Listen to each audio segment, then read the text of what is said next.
నమస్తే. మన గాంధీగిరి వార్తలకు స్వాగతం. రామగుండం పారిశ్రామిక ప్రాంత రౌండప్. ఈరోజు గాంధీగిరి అందిస్తున్న ప్రత్యేక వార్తలు చదువుతున్నది దయానంద్ గాంధీ. వార్తల్లోని ముఖ్యాంశాలు.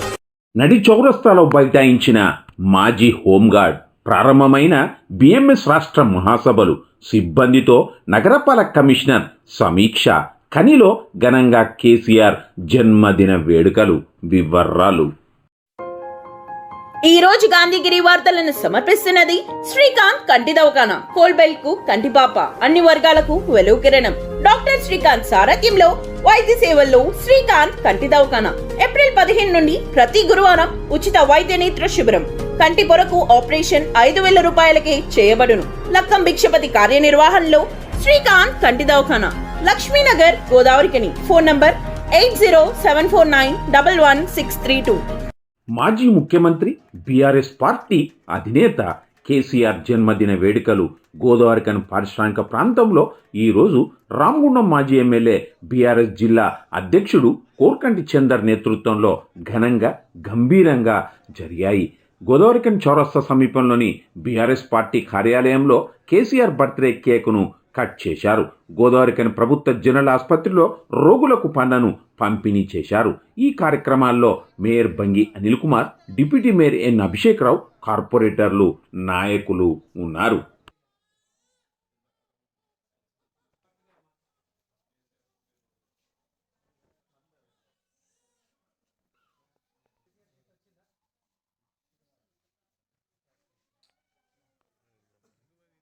మాజీ ముఖ్యమంత్రి వర్యులు, బలిదశ మహా ఉద్యమ నాయకుడు, బీఆర్ఎస్ పార్టీ వ్యవస్థాపక అధ్యక్షులు కేసీఆర్ గారి జన్మదినాన్ని పురస్కరించుకొని ఈరోజు రామగుండం నియోజకవర్గ బీఆర్ఎస్ పార్టీ కార్యాలయంలో జన్మదిన వేడుకలను ఘనంగా నిర్వహించుకోవడం జరిగింది. ఈరోజు నియోజకవర్గంలో ఉన్నటువంటి అన్ని డివిజన్లలో, అన్ని గ్రామాలలో కేసీఆర్ గారి జన్మదిన వేడుకలు, తెలంగాణ జాతిపిత జన్మదిన వేడుకలు ఘనంగా నిర్వహించుకోవడం జరుగుతూ ఉన్నది. ఈరోజు ఏ ఇంటికి పోయినా కూడా మాకు కేసీఆర్ గారి సంక్షేమ పథకం అందిందని పేద ప్రజలందరూ కూడా సంతోషంగా ఉన్నటువంటి యొక్క సందర్భంగా తెలంగాణ పునర్నిర్మాణం కోసం అహోరాత్రులు శ్రమించినటువంటి కేసీఆర్ గారి పుణ్యాన నీళ్లు, నిధులు, నియామకాలు అన్నీ కూడా పరిష్కారమయ్యేలా భారతదేశంలోనే అన్ని రాష్ట్రాల కంటే గొప్ప రాష్ట్రంగా ఇలా తెలంగాణ కీర్తించబడేటువంటి విధంగా పరిపాలన చేసినటువంటి కేసీఆర్ గారు మళ్ళీ మాకు ముఖ్యమంత్రి కావాలని ప్రజలందరూ కూడా కోరుకుంటున్నటువంటి యొక్క సందర్భంగా ప్రతి ఇంటిల్లు పాది రామగుండం నియోజకవర్గంలో ఉన్నటువంటి ప్రతి ఒక్కరు కూడా కేసీఆర్ గారు నిండు నూరేళ్ళు ఆయురారోగ్యాలతో వర్ధిల్లాలని, తెలంగాణ ఉద్యమంలో పాల్గొని తెలంగాణ తీసుకొచ్చిన మన మాజీ ముఖ్యమంత్రి గారు కేసీఆర్ గారికి జన్మదిన శుభాకాంక్షలు రామగుండం ప్రజల తరఫున జన్మదిన శుభాకాంక్షలు తెలుపుతూ వారు అష్టైశ్వర్యాలతో ఆరోగ్యంగా ఉండాలని చెప్పేసి ఆ భగవంతుని ప్రార్థిస్తారు. ఉద్యమం నడిపి తెలంగాణ తీసుకొచ్చిన వ్యక్తి, ప్రతి ఇంటింటి గడప గడపకు సంక్షేమ పథకాలు ఇచ్చుకుంటూ ప్రతి ఒక్కరిని కూడా తన గడుపులో పెట్టుకొని సాదుకున్న వ్యక్తి కాబట్టి ఈరోజు అబద్ధాల మాటలు నమ్మి ఎవరికో గద్దె ఇస్తే ఇలా ప్రతి ఒక్క ఇంట్లో కూడా అందరూ కూడా ఇలా బాధపడడం జరుగుతున్నది. తొందరలోనే గౌరవ కేసీఆర్ గారిని మరొకసారి సీఎం చేయాలని ప్రతి ఒక్క ప్రజల గుండెలో నాడి కూడా అందరూ కూడా వినిపించడం జరుగుతున్నది. కాబట్టి వారు ఆరోగ్యాలతోటి ఐశ్వర్య ఆరోగ్యాలతోటి ఎప్పుడు కూడా నిలువెత్తుకు ఉండి తెలంగాణ ప్రాంత ప్రజలందరూ కూడా ఒక గొప్పగా పాలించే దిశగా మరొక్కసారి కూడా వారు ముందుకు రావాలని కోరుకుంటూ దేశంలో పరిశ్రమల స్థాపనకు కృషి చేస్తూ యువతకు ఉపాధి అవకాశాల కల్పన దిశగా ప్రధాని నరేంద్ర మోడీ అడుగులు వేస్తున్నారని భోపాల్ జిల్లా కలెక్టర్ ప్రిన్సిపల్ సెక్రటరీ పరికి పండ్ల నరహరి అన్నారు. భారతీయ మజ్దూర్ సంఘ్ 4వ త్రైవార్షిక రాష్ట్ర మహాసభల్లో BMS all India deputy general secretary BMS రాష్ట్ర అధ్యక్షుడు బి రవీందర్ రాజ్ వర్మతో కలిసి నరహరి మాట్లాడారు. ఇండియా వృద్ధి రేటు పెరగాలంటే ప్రపంచంలో యువ దేశంగా ఉన్న భారతదేశంలో పరిశ్రమల స్థాపన, ఉద్యోగుల సంఖ్య పెరగాలన్నారు. కాగా కాంట్రాక్టు కార్మికుల వేత సవరణ జరిగేలా రాష్ట్ర ప్రభుత్వం జియో ఇవ్వాలని, ఆశా వర్కర్ల, అంగన్వాడీల జీతాల పెరుగుదల, ఇతర సమస్యలపై రాష్ట్ర మహాసభల్లో చర్చించి తదుపరి చేపట్టాల్సిన ఆందోళన కార్యక్రమాలపై నిర్ణయం తీసుకోనున్నట్టుగా వెల్లడించారు. చివరి రోజు బిఎంఎస్ నూతన రాష్ట్ర కార్యవర్గం ఎన్నిక జరుగుతుందన్నారు. ఈ మహాసభల్లో నాయకులు కాచం రమేష్, దొరైరాజు, తూర్పు రామరెడ్డి, మల్లేష్, యాదగిరి సత్తయ్య, బూర్ల లక్ష్మీనారాయణ, కంది శ్రీనివాస్ తదితరులు ఉన్నారు. టెరిషరీ సెక్టర్ అంటే 3వ సెక్టర్ ఏదైతే ముఖ్యంగా సర్వీసెస్ సెక్టర్ అని అంటామో, ఈ 3వ సెక్టర్లో సుమారు మన జీడిపికి ఈరోజు సుమారు 54% మన జీడిపికి కాంట్రిబ్యూట్ చేస్తున్నది. దీంట్లో సుమారు 31% జనాభా ఎంప్లాయ్మెంట్ జనరేషన్ ఏర్పాటు చేసుకొని నడుస్తూ ఉన్నాం. ఈ 3 మనం ప్రైమరీ, సెకండరీ, టెరిషరీ చూసుకున్నట్టయితే ఎక్కడైతే మీరు పనిచేస్తున్నటువంటి ముఖ్యమైన వ్యవస్థ ఏదైతే ఉందో అది సెకండరీ సెక్టర్. అయితే మన ఆర్థిక వ్యవస్థ ఈరోజు మనం చూసుకున్నట్టయితే ప్రైమరీ అంటే ముఖ్యంగా అగ్రికల్చర్ పరంగా మరియు సర్వీసెస్ పరంగా, టెరిషరీ సెక్టర్ సర్వీస్ పరంగా చూసుకున్నట్టయితే అభివృద్ధి చెందుతా ఉన్నది. మనము ఏదైతే 7% మన భారతదేశ సగటు ఆర్థిక అభివృద్ధి ధర ఏదైతే ఉన్నదో దీన్ని మనం 10, 11, 12% దానికి కూడా తీసుకెళ్లాలంటే మనం అత్యధికంగా మనము సవరణలు భారత ప్రభుత్వము అన్ని రాష్ట్రాలు కలిసి చేయాల్సింది ఏంటంటే మ్యానుఫ్యాక్చరింగ్. సెకండరీ సెక్టర్ ఏదైతే ఉందో సెకండరీ సెక్టర్ మ్యానుఫ్యాక్చరింగ్, ప్రొడక్షన్, ఈ కన్స్ట్రక్షన్ యాక్టివిటీ, ఇలాంటి ఈ వ్యవస్థలో అత్యధికంగా ఇంకా మనం ఎంప్లాయ్మెంట్ జనరేషన్ చేయాల్సినటువంటి అవసరం ఉన్నది. ఈ రోజు సుమారు 25% ఉన్నటువంటి 25% మన జీడిపికి ఏదైతే కాంట్రిబ్యూషన్ జరుగుతా ఉన్నదో దాన్ని మనము 30, 35, 40% తీసుకెళ్లాలని మన గౌరవ ప్రధానమంత్రి గారు ఆశిస్తున్నారు. కాబట్టి ఈ రోజు ఈ సందర్భంగా మనం అందరం అంటే నా వరకు నేను చెప్పేది ఏంటంటే మనము ఈ సెకండరీ సెక్టర్ లో ఎక్కడైతే అత్యధికమైనటువంటి ఎంప్లాయ్మెంట్ జనరేషన్ జరిగే అవకాశాలు ఉన్నాయో అక్కడ మనము చాలా ఆర్థిక సవరణలు, ఆర్థిక విధంగా మరియు అత్యధికంగా మ్యానుఫ్యాక్చరింగ్ అంటే పరిశ్రమలు ఏర్పాటు చేసే విధంగా, చిన్న పరిశ్రమల, పెద్ద పరిశ్రమ, ఇలాంటి పరిశ్రమలలో మనం ఇన్వెస్ట్మెంట్ చేస్తే మన ఈ ఆర్థిక ధర ఏదైతే ఉన్నదో సగటు ఆర్థిక ధర ఏదైతే 7% ప్రస్తుతం నడుస్తున్నామో దీన్ని 10, 12% మనం తీసుకెళ్ళగలుగుతున్నాం. तेलंगाना देश के 2 दिवसीय प्रवासी अधिवेशन में सभी लोग यहाँ इकट्ठे हुए हैं. हर 3 वर्षों में इस प्रकार का अधिवेशन अनेक देश के अनेक प्रदेशों में होता है. उसी कड़ी में यहाँ भी अधिवेशन हो रहा है. मूल रूप से मजदूरों की जो समस्याएं हैं, श्रमिकों की समस्याएं हैं, तो चाहे संगठित क्षेत्र की हो, चाहे असंगठित क्षेत्र की हो, चाहे आंगनबाड़ी की हो, चाहे आशा की हो, चाहे मिड डे मील की हो. संगठित क्षेत्र की बात करें तो चाहे कोयला हो, चाहे रेल हो, जेल हो, खेल हो, भेल हो, प्रतिरक्षा हो, सब प्रकार से मजदूरों पर चौमुखी प्रहार जो है इस समय हो रहा है. मजदूरों को उस प्रहार से सुरक्षित रखने और सब प्रकार के मजदूरों के वेलफेयर से लेकर के वेतन भत्तों की सुविधा करने की चिंता करने की दृष्टि से इस अधिवेशन में चर्चा होकर के उसका समाधान निकलेगा. मुख्य रूप से इन्हीं बातों को लेकर ये 3 दिन का अधिवेशन होता है और आखिरी दिन अगले 3 वर्षों के लिए नवनिर्वाचित 2 రోజుల రాష్ట్ర మహాసభల్లో కార్మికుల సంబంధించిన అనేక విషయాలు, ముఖ్యంగా ఈ రాష్ట్రంలో వేతన సంబంధించిన విషయంలో ఎత్తుందో గత ప్రభుత్వం కూడా వేతన సవరణ చేయలేదు. ఆ సంబంధించిన విషయాలను జీవో ఇవ్వాలని కోరుతూ, అలాగే కాంట్రాక్ట్ కార్మికుల సమస్యలు, అలాగే ఆశా అంగన్వాడీ కార్మికుల సమస్యల విషయంపై కానీ, అలాగే పబ్లిక్ సెక్టర్ కానీ ప్రైవేట్ సెక్టర్ సంబంధించిన అనేక విషయాల మీద చర్చ జరుగుతుంది. ఈ 2 సమావేశాల్లో భారతీయ మజ్దూర్ సంఘ్ అనేక విషయాలను చర్చ చేసి దానికి సమాధానంగా రాబోయే రోజుల్లో ఈఎంఎస్ చేపట్టాల్సిన ఆందోళన కార్యక్రమాలు కూడా తీసుకోవడం జరుగుతుంది. అలాగే ఈ 2 రోజుల సమావేశంలో చివరి రోజు భారతీయ మోటార్స్ నూతన కార్యవర్గాన్ని ఎన్నుకోవడం జరుగుతుంది. సమయపాలన పాటిస్తూ బాధ్యతాయుతంగా విధులు నిర్వర్తించి నగరాన్ని అభివృద్ధి చేయడంలో తోడ్పాటును అందించాలని అధికారులను, సిబ్బందిని రామగుండం నగరపాలక సంస్థ నూతన కమిషనర్ సిఎస్ శ్రీకాంత్ కోరారు. రామగుండం నగరపాలక సంస్థ కార్యాలయంలో విభాగాల వారీగా అధికారులతో, సిబ్బందితో ఆయన సమీక్ష సమావేశం నిర్వహించారు. ఈ సందర్భంగా రెవెన్యూ సిబ్బందితో నిర్వహించిన సమావేశంలో శ్రీకాంత్ మాట్లాడుతూ పన్ను వసూళ్ల మెరుగుపరిచేందుకు ఈ ఆర్థిక సంవత్సరం ముగిసేంత వరకు సెలవు దినాల్లోనూ పనిచేయాలని ఆదేశించారు. మొండి బకాయిదారుల నుండి పన్ను వసూళ్లు రాబట్టేందుకు చట్టపరంగా చర్యలు తీసుకోవాలన్నారు. ఇంజనీరింగ్ విభాగం అధికారులతో నిర్వహించిన సమావేశంలో ఆయన మాట్లాడుతూ విధి నిర్వహణలో నిర్లక్ష్యం సహించేది లేదన్నారు. వాయిదా వేయకుండా అన్ని పనులు సకాలంలో పూర్తి చేయాలన్నారు.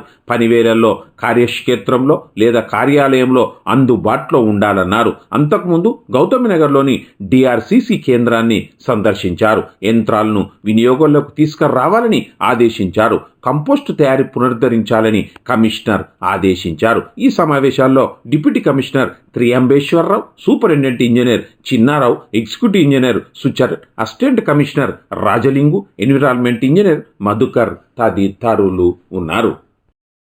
రంగారెడ్డి జిల్లా ధన్వాడలో క్రైస్తవులపై జరిగిన దాడి హేయమైన చర్య అని దోషులను ప్రభుత్వం కఠినంగా శిక్షించాలని IPF pastors association president pastor ఎం మైపాలరెడ్డి, సెక్రటరీ పాస్టర్ డిలెట్ అన్నారు. గోదావరిఖని ప్రెస్ క్లబ్లో ఈరోజు జరిగిన ప్రెస్ మీట్లో వారు మాట్లాడారు. ఈ ప్రెస్ మీట్లో సంఘ బాధ్యులు pastor Ravipal, pastor Praharshi, pastor Solomon Raju, pastor Gabriel, Ravivarma, Prasanna Kumar, John, Prakash, Israel, David, Stephen Paul, Abhishek Paul, Arun తదితరులు ఉన్నారు. వారిపై జరిగించినటువంటి ఆ దాడిని, కుల దూషణను విచక్షణారహితంగా చేసినటువంటి మానవీయ కోణములో మానవులముగా, సేవకులముగా దాన్ని తీవ్రంగా ఖండిస్తున్నాం. రెండవదిగా, క్రైస్తవులు ఎప్పుడు కూడా ఎవరికి నష్టాన్ని కానీ, అన్యాయాన్ని కానీ, లేకపోతే అశాంతిని కానీ, లేకపోతే హింసను కానీ ప్రేరేపించేవారు కాదు. సేవకులైనా భక్తులైనా ఎప్పుడు ప్రేమను చాటి చెప్పేవారు, శాంతిని కోరుకునేవారు, హింసకు దూరంగా ఉండేవారు. అలాంటి క్రైస్తవ మందిరంలోకి, అలాంటి భక్తుల మీదకి దూషిస్తూ దాడి చేసినటువంటి వారిని సమగ్ర విచారణ చేసి వారిపై తగినటువంటి చర్యలు తీసుకొని క్రైస్తవ సమాజానికి మేలు చేయాల్సిందిగా ప్రభుత్వాన్ని కోరుతున్నాం. మూడవదిగా, క్రైస్తవ మందిరాలపై, అదేవిధంగా క్రైస్తవ భక్తులపై, క్రైస్తవుల గురువులపై, అనగా దైవ సేవకులపై జరుగుతున్నటువంటి అఘాయిత్యాలను కూడా జరగకుండా తగిన రక్షణను ప్రభుత్వాలు కల్పించాలని మేము ప్రేమతో కోరుకుంటున్నాం. ఏ ప్రాంతంలో జరిగినా, ఈ భారతదేశంలో కానీ, తెలంగాణ రాష్ట్రంలో కానీ, మనం ఈ పరిసర ప్రాంతంలో కానీ ఇలాంటి అవాంఛనీయ సంఘటనలు జరగకుండా ప్రభుత్వాలు మాకు తగిన విధంగా రక్షణ కల్పించాలని, ఎప్పుడు ప్రభుత్వాలకు మాకు అండగా ఉండాలని కోరుకుంటున్నాం. ఈ మీడియా విధానంలో మీడియా నుండి మేము ప్రభుత్వానికి, ఈ ప్రాంత ప్రజలకు తెలియజేస్తున్నాం. రంగారెడ్డి జిల్లా విషయం ఏంటంటే, రంగారెడ్డి జిల్లా నర్సింగిలో జువాడ అనే ప్రాంతంలో మెథడిస్ట్ చర్చిలో ఒక 200 మంది దుండగులు చొరబడి విలువైన వస్తువులన్నీ పాడు చేసి కులం పేరుతో దూషిస్తూ వికలాంగులను, పురుషులను, స్త్రీలను, చిన్నపిల్లల్ని అందరి మీద రాళ్లతోనూ, కర్రలతోనూ, ఇనుప రాడ్లతో విచక్షణారహితంగా దాడి చేసి అందులో ఒక 11 మంది క్రైస్తవులను గాయాల పాలు చేశారు. అందులో 3 చాలా సీరియస్గా ఉన్నారు, హాస్పిటల్లో ఉన్నారని తెలియడం జరిగిందని. మణిపూర్లో ఇలాంటి సంఘటనే కొన్ని నెలల క్రితం జరిగింది. అది మరవక మునిపే క్రైస్తవుల మీద ఇలాంటి దాడి జరగడం చాలా మా క్రైస్తవ సమాజాన్ని భయాందోళనకు గురి చేస్తుందండి. కనుక ఈ యొక్క దాడిని పెద్దపల్లి జిల్లా పాస్టర్స్ అసోసియేషన్ తరఫున మేము దీన్ని తీవ్రంగా ఖండిస్తున్నామండి. అయితే ప్రభుత్వం వారు వెంటనే స్పందించి ఇలాంటి దాడులు మరలా రిపీట్ కాకుండా చూడాలని డిమాండ్ చేస్తున్నాం. రెండో విషయం ఏంటంటే, భారతదేశ రాజ్యాంగ ప్రకారంగా ఎవరు నమ్మిన దేవుని వారు స్వేచ్ఛగా ఆరాధించుకోవచ్చండి. ఒకవేళ ఏ మతమైనా, ఏ మతస్థుడైనా వేరే మతాన్ని, వారి దేవుణ్ణి కించపరిచే విధంగా మాట్లాడినా, భక్తుల మనోభావాలు దెబ్బతీసే విధంగా మాట్లాడినా తగిన చర్య తీసుకోవడానికి చట్టాలు మనకున్నాయి, ప్రభుత్వం ఉన్నది. న్యాయం ఉన్నది, న్యాయ వ్యవస్థ ఉన్నది. కానీ ఈనాడు కొందరు మతోన్మాదులు ఏం చేస్తున్నారంటే దౌర్జన్యంగా చట్టాన్ని ఉల్లంఘించి ప్రేమ, శాంతి, సమాధానాన్ని మాత్రమే కోరుకునే క్రైస్తవ్యం మీద హింసను అంగీకరించని, తిరుగుబాటు తత్వాన్ని ఏనాడు ప్రోత్సహించని క్రైస్తవ్యం మీద అమానుషంగా దౌర్జన్యంతో దాడి చేస్తూ చట్టాన్ని ఉల్లంఘిస్తూ చట్టరీత్యా నేరం చేస్తున్నారు. ఇలాంటి చర్యలు ఎక్కడ, ఎప్పుడు, ఎవరు జరిగించినా ప్రభుత్వం వారు వెంటనే స్పందించి తగిన చర్యలు తీసుకోవాలని ఈ సందర్భంగా మేము కోరుతున్నాం. రామగుండం నగరపాలక సంస్థ 11వ డివిజన్ కార్పొరేటర్ పెద్దెల్లి తేజస్విని కాంగ్రెస్ రాష్ట్ర నేత పెద్దెల్లి ప్రకాష్ దంపతుల పెళ్లి రోజు ఈ రోజు. ఈ సందర్భంగా తన అక్క బావకు అభిమాన కానుకగా శేఖర్ యాసాల పేదింటి పిల్లలకు జ్యోతి గాంధీ ఫౌండేషన్ నిర్వహణలో గోదావరికన్ విఠల్ నగర్లోని ప్రభుత్వ పాఠశాల విద్యార్థులకు స్కూల్ హెడ్ మాస్టర్ సతీష్ చేతుల మీదుగా పాకెట్ మనీని అందించారు. ఈ కార్యక్రమంలో స్కూల్ బాధ్యులు బ్యూలా సరళ కుమారి తదితరులు ఉన్నారు. ఇహలోక యాత్ర చాలించిన జీవిత భాగస్వామి పేరున ఓ మానవతావాది మహత్ కార్యానికి పూనుకుంది. అనారోగ్యంతో మృతి చెందిన రిటైర్డ్ ఎండిఓ ముసునూరి రవిశంకర్ 2వ వర్ధంతి ఈ రోజు. ఈ సందర్భంలో బాధతప్త హృదయంతో స్వర్గీయుణ్ణి స్మరిస్తూ అతని సతీమణి సుధారాణి నిరుపేద కుటుంబాలకు చెందిన చిన్నారులకు జ్యోతి గాంధీ ఫౌండేషన్ నిర్వహణలో గోదావరికని గాంధీనగర్లోని గాంధీ పార్క్ ప్రభుత్వ ప్రాథమిక పాఠశాల విద్యార్థులకు రామగుండం లయన్స్ క్లబ్ మగువ ట్రెజరర్ ఏ శశికళ చేతుల మీదుగా పాకెట్ మనీని అందించారు. ఈ కార్యక్రమంలో స్కూల్ బాధ్యులు స్వరూప్ చంద్ తదితరులు ఉన్నారు. తోటి ఉద్యోగికి జరిగిన అన్యాయం గురించి అడిగినందుకు హోంగార్డ్ ఉద్యోగం కక్షపూరితంగా తీసేశారని, బతుకు కష్టంగా ఉందని, నా ఉద్యోగం నాకు ఇవ్వాలంటూ హోంగార్డ్ ఉద్యోగం నుంచి తొలగించబడిన ఓ మాజీ మహిళా హోంగార్డ్ పద్మ ఈరోజు ఉదయం నుంచి గోదావరికన్ చౌరస్తాలో నడి రోడ్డు మీద బైఠాయించింది. ప్లే కార్డ్ పట్టుకొని ఆవేదన పడుతూ ఉంది, దీక్ష చేపడుతూ ఉంది. పద్మను అక్కడి నుంచి పక్కకు తొలగాలని పోలీసులు కోరినప్పటికీ ససేమీరా అంటూ మొండికేసింది. ఎండలో ఉండడంతో పద్మ సొమ్మసిల్లి పడిపోవడంతో జనం ఆమెను రోడ్డు ప్రక్కకు తీసుకొచ్చారు. అయినా తాను ఇక్కడే కూర్చొని తన డిమాండ్ కోసం నిరసన వ్యక్తం చేస్తానని పద్మ అంటూ ఉంది. బ్రతకడం కష్టం, భర్త లేడు, నా 3 పిల్లలతో నేను ఇప్పుడు ఏం చేస్తుండ్రు ప్రజెంట్ హెల్త్ బాగాలేదు. ఉద్యోగం చేస్తారా మీరు? ఖచ్చితంగా.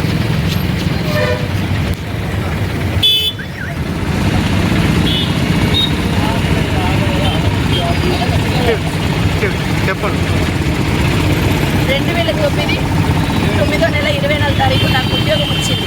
ఆ ఉద్యోగం కూడా నా భర్తను వదిలిపెడితే నా 3 పిల్లల పోషణార్థకం ఒక ఆఫీసర్ పెట్టిన భిక్ష. ఆ భిక్షలో భాగంగా వేములవాడ దేవస్థానానికి సపరేట్ నాకు జీవో ఇచ్చి ఆర్డర్ కాపీ విడుదల చేసి వేములవాడ దేవస్థానానికి నన్ను డ్యూటీలోకి తీసుకున్నారు. నా కుటుంబానికి ఇచ్చిండ్రు, అది వరంగా అనుకుని నేను డ్యూటీ చేసిన.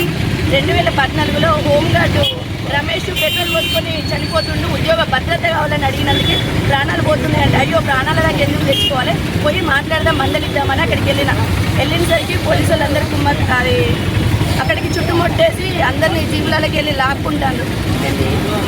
కర్రలు పట్టుకొని కొట్టుకుంటూ లాక్కుంటాను. వాళ్ళందరికీ రక్తాలు ఉన్నాయి, నా దగ్గరికి రాలేదు, నన్ను ముట్టుకోలేదు. నేను అడిగిన ఆయన చనిపోతుంది కదా, వాళ్ళ భార్య పిల్లలకి మీరేమైనా సేఫ్టీ ఉంటారా, వాళ్ళ భార్య పిల్లలకు ఉద్యోగం ఇచ్చారా, ఎందుకు తను చనిపోతుంటే ఎందుకు తనని ఇట్లా చేస్తుండ్రు, వచ్చిన వాళ్ళ తోటి ఉద్యోగస్తులను ఇట్లాంటి లాక్కోవడం మీకు న్యాయం కాదు కదా, అట్లా చేయడం పద్ధత, మీ బతుకు ఒకటి వాళ్ళ బతుకు ఒకటి. అదే నేను కూడా హోంగార్డ్నే, నేను దేవస్థానం హోంగార్డ్ని కాబట్టి నాకు ఈ కష్టాలు తెలియదు.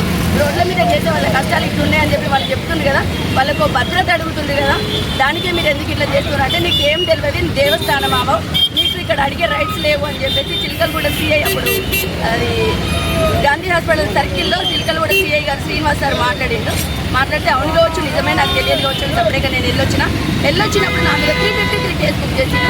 ఒక 14 కేసెస్ నా మీద బుక్ చేసింది. ఏమనలేదు కానీ కేసెస్ వేసింది.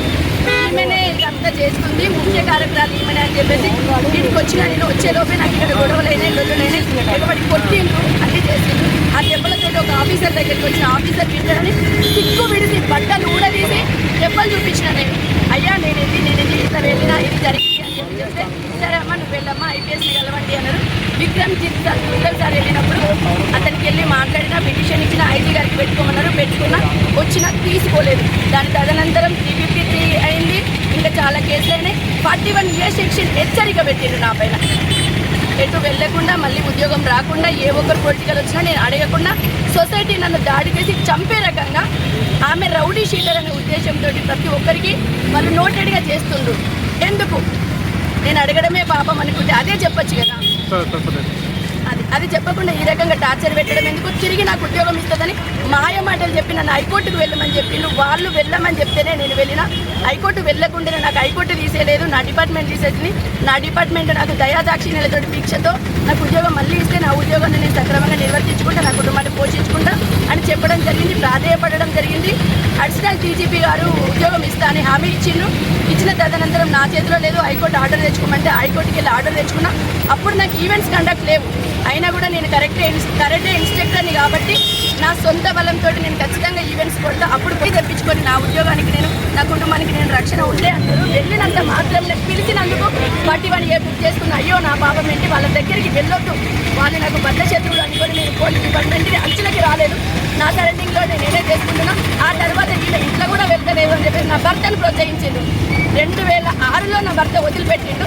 2020లో నేను ఉద్యోగం అడిగినందుకు సుందర్ సార్ అన్నోన్ పర్సన్ తోటి ఫోన్ చేపించి నా భర్తను ఇంటి మీదకి దాడి చేపించి నన్ను చిత్రహింసలకు ఇబ్బంది పెట్టిండు.